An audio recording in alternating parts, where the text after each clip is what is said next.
یا میرے اللہ، یا میرے اللہ، یا میرے اللہ، یا میرے اللہ، یا میرے اللہ، یا میرے اللہ، یا میرے اللہ، یا میرے اللہ۔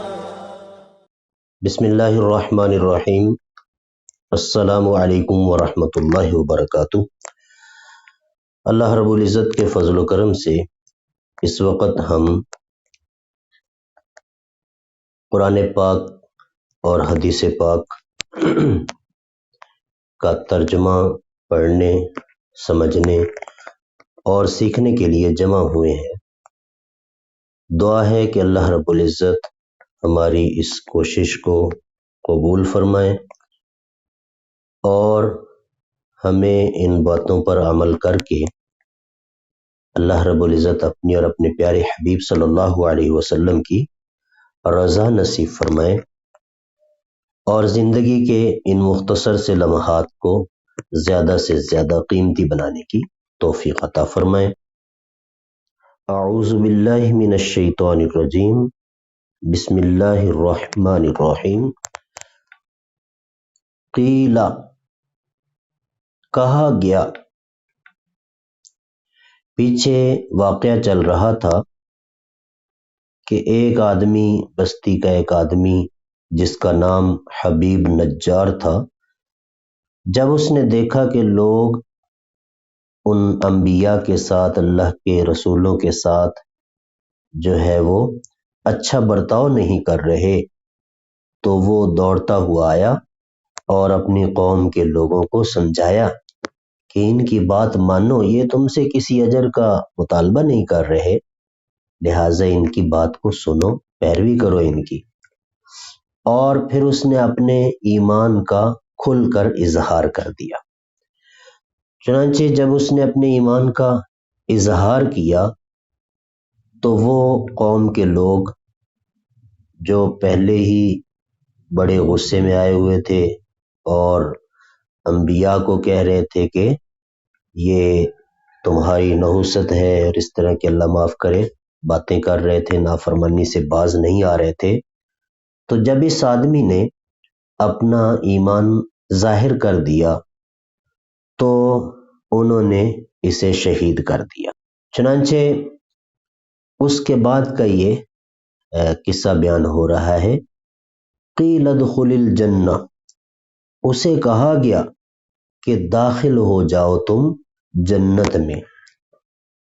مطلب یہ ہے کہ اصل داخلہ تو جنت میں وہ قیامت قائم ہونے کے بعد ہوگا، لیکن اللہ تبارک و تعالی اس سے پہلے بھی عالم برزخ کے اندر جنت کی کچھ نعمتیں اپنے نیک بندوں کو عطا فرماتے ہیں، تو یہاں اس کو بھی خوشخبری دی گئی، جنت کا مقام دکھایا گیا، اللہ کی نعمتیں دی گئیں، تو اس نے ایک تمنا ظاہر کی جو اللہ رب العزت ہم تک اپنی کلام میں پہنچا رہے ہیں۔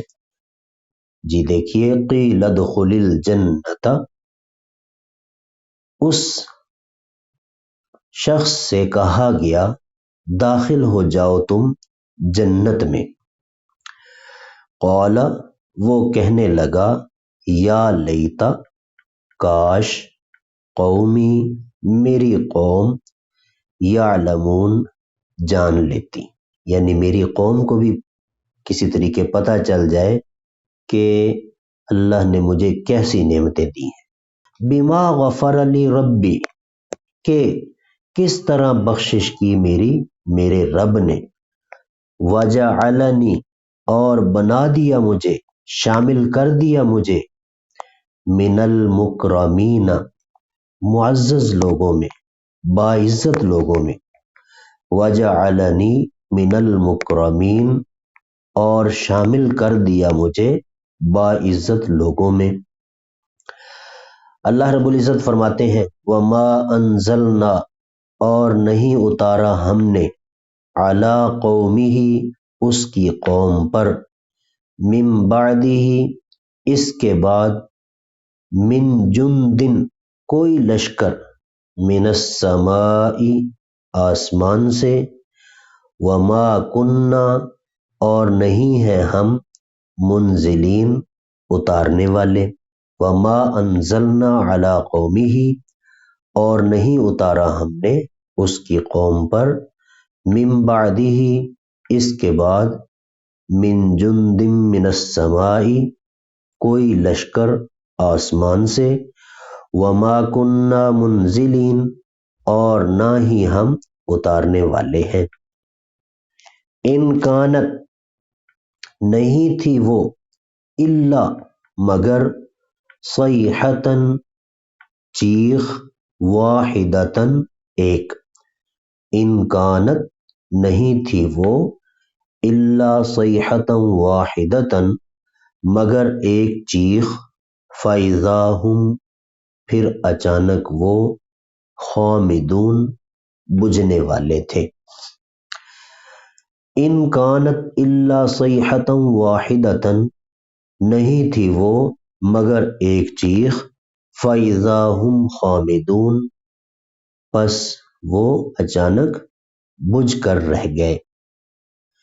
یا حسرتن افسوس، علی العباد بندوں پر، ما یأتیہم نہیں آیا ان کے پاس، من رسول کوئی رسول، الا مگر، کانوا وہ لوگ تھے، بہی اس رسول کا، یستہزئون مذاق اڑانے والے۔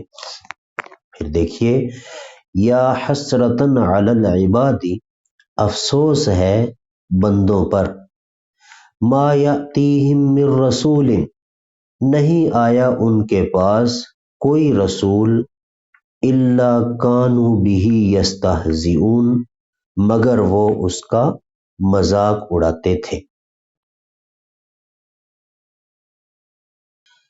بسم اللہ الرحمن الرحیم۔ قال النبی صلی اللہ علیہ وسلم، المرء مع من احب، آدمی کا حشر اس کے ساتھ ہوگا جس سے اس نے محبت کی۔ روایات میں آتا ہے، حضرت انس رضی اللہ تعالیٰ عنہ فرماتے ہیں کہ ایک آدمی آیا اور اس نے حضور صلی اللہ علیہ وسلم سے پوچھا کہ اے اللہ کے نبی، قیامت کب آئے گی؟ تو آپ صلی اللہ علیہ وسلم نے فرمایا کہ تم نے اس کے لیے کیا تیاری کر رکھی ہے جو بڑا شوق سے پوچھ رہے ہو قیامت کا؟ تو وہ کہنے لگا کہ کوئی خاص تیاری تو نہیں میری اور کوئی خاص اعمال تو میرے نہیں ہیں، لیکن مجھے اللہ اور اس کے رسول سے بہت محبت ہے۔ تو اس پر آپ صلی اللہ علیہ وسلم نے فرمایا، المرء مع من احب، آدمی کا حشر اس کے ساتھ ہوگا جس سے وہ محبت کرتا ہے۔ حضرات صحابہ کرام رضوان اللہ تعالی علیہ مجمعین فرماتے ہیں کہ یہ سن کر ہمیں بہت خوشی ہوئی۔ خوشی کیوں نہ ہوتی؟ چونکہ ان کو محبت تھی اللہ کے رسول کے ساتھ، ان کو محبت تھی اللہ کے ساتھ، اور جس سے محبت ہے اللہ کے نبی فرما رہے ہیں کہ اس کے ساتھ حشر ہوگا قیامت کے دن، تو لہٰذا ہمیں بھی اپنی محبت کا رخ جو ہے وہ سیدھا کرنا چاہیے۔ جب آدمی کسی چیز سے محبت کرتا ہے، اگر مال کی، دنیا کی محبت دل میں آتی ہے تو پھر وہ گونگا بہرا ہو جاتا ہے، اندھا ہو جاتا ہے اس محبت کے اندر، اور پھر آہستہ آہستہ گناہوں کی نحوست سے حلال حرام کی تمیز ختم ہونا شروع ہو جاتی ہے۔ تو محبت کرنی چاہیے ہمیں اللہ سے، اللہ کے رسول سے، اور ان چیزوں سے جو ہمارے کام آنے والی ہے اس زندگی میں بھی، اور جو آگے ہماری اصلی زندگی ہے، ہمارے وطن اصلی میں جو ہمیں حالات پیش آنے والے ہیں آخرت کے اندر، حشر کے اندر، قبر کے اندر، تو اس وقت جو چیزیں کام آنے والی ہیں، جو اعمال کام آنے والے ہیں، تو ہمیں ان کے ساتھ جو ہے محبت کرنی چاہیے۔ اور دنیا میں ہمیں اپنی جو ہے ہمیں اپنے ساتھیوں کا جائزہ لینا چاہیے، کس قسم کے لوگوں کے ساتھ ہمارا تعلق ہے۔ اگر فیس بک ہے مثال کے طور پہ، تو اچھے لوگوں کا ساتھ ہوگا، اچھے لوگوں کے ساتھ تعلق ہوگا، تو ان کی اچھائیاں پڑھ کے، ان کی اچھائیاں دیکھ کے تو ہمارے دل کے اندر بھی اچھائی اور بھلائی کا شوق پیدا ہوگا، جذبہ پیدا ہوگا۔ یہ ایسے ہے اچھی صحبت، اچھا ساتھ، اچھی محبت، کہ جس طرح آدمی عطر فروش کی دکان پہ بیٹھا ہو تو عطر فروش جو ہے ممکن ہے کوئی خوشبو دے دے اس کو، اور نہیں تو جب تک بیٹھا ہے خوشبو آتی رہے۔ تو اچھی صحبت، اچھا ساتھ انسان کو اچھا بناتا ہے، اور برا ساتھی یہ انسان کو برا بناتا ہے۔ تو ہمیں اپنی مجلس کا، اپنے ساتھیوں کا جائزہ لینا چاہیے اور کوشش کرنی چاہیے کہ ہم خود بھی اچھے بنیں اور دوسروں کو بھی ہم اچھائی کی دعوت دیں، اور برائیوں سے خود بھی نفرت کریں، اور دوسروں کو بھی ہم برائیوں سے جو ہے روکنے کی کوشش کریں، ان کے دلوں میں ہم برائی کی نفرت بٹھائیں، نافرمانیوں کی نفرت بٹھائیں۔ اللہ رب العزت عمل کی توفیق عطا فرمائے۔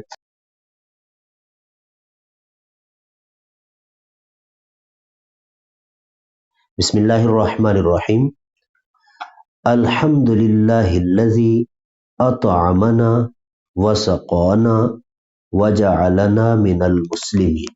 آپ بھی میرے ساتھ کہہ لیجئے، جب کھانا کھائیں تو اس کے بعد اللہ کی تعریف کرنی چاہیے، اللہ تعالیٰ کو بہت پسند ہے۔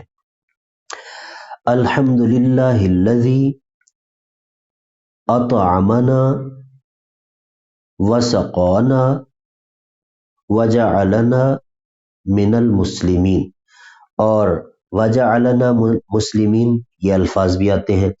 کیا مطلب اس کا؟ تمام تعریفیں اس اللہ کے لیے ہیں جس نے ہمیں کھلایا اور ہمیں پلایا اور ہمیں مسلمان بنایا۔ تو اللہ کا کتنا انعام ہے کہ اللہ تبارک و تعالی نے ہمیں اتنی دولتیں، اتنی نعمتیں عطا فرمائی، اور ان میں سب سے بڑی نعمت کہ اللہ رب العزت نے ہمیں مسلمان بنایا۔ تو اللہ کی نعمت کے اوپر اللہ کا شکر کرنا چاہیے۔ کھانا کھانے کے بعد، پانی پینے کے بعد ہمیں جو ہے ضرور دعا کا اہتمام کرنا چاہیے۔ اجازت چاہوں گا۔ السلام علیکم ورحمۃ اللہ وبرکاتہ۔